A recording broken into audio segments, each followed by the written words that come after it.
made. And it's both. We're in the natural part back there. The San Antonio River has been here over 300 years. This man-made portion we're coming into was made in the mid-1960s for the 1968 Hemisphere World Fair. We walked on taxi boats. This fair was about 6 months long from April 6th to October. In the U.S. The second largest city in Texas, just right behind Houston. Our population is about 1.5 million people.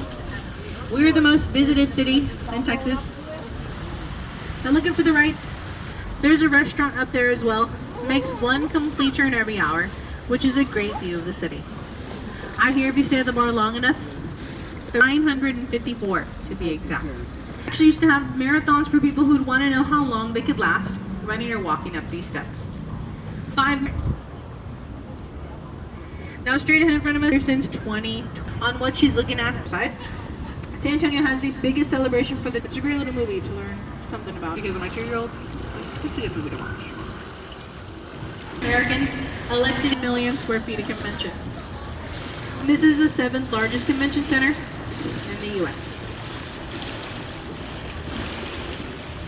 Now just looking at the confluence of civilizations, which means the coming together of cultures, which was also the theme for the 1968 Hemisphere World Fair.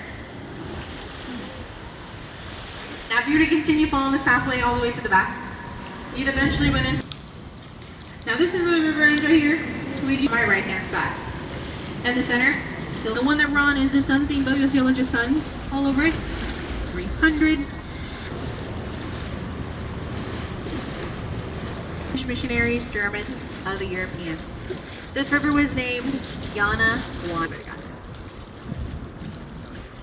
Now if you look over to the right across the river, that's in San Antonio. They named the river Portugal during the 1968. Now if you look up to the right, in between the trees above the wall, there's a beautiful church staple up there. That is St. Joseph's Catholic Church. So they were forced to build around it because the church didn't want to sell their land. And usually the last service of every month at St. Joseph. Now the second most asked question around here is on the river. Well, heck yeah, they fall in, right? But it's not as often as you think. Happens for 2 reasons. Alcoholic beverages, yeah. And textures are looking down by the time they know it, they're in the water. And their hand is shooting straight up because they will save that phone. Or their beer. They don't realize it's only about 3 to 5 feet of water. So when they finally get up, they hope nobody saw them. When you see these people fall in, it's funny, but it's not so funny. It's actually super hilarious. I'm gonna tell you, if you do ever have the urge, don't do it. If the park police catches you, it's about $1,000 fine. Nobody wants that. Weird is you probably see somebody fall in the river. I've been on the river for about 12 years. I think I've seen maybe 10 people fall in. One of them was myself. I wasn't drinking, I wasn't texting, I was actually working. I was walking to my boat. I tripped over one of those tiny little tidal rings and I fell in. Happens to the best of us.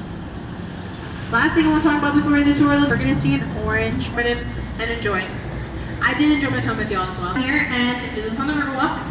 If you did enjoy your time with me, tipping your driver is allowed, accepted, and very much appreciated.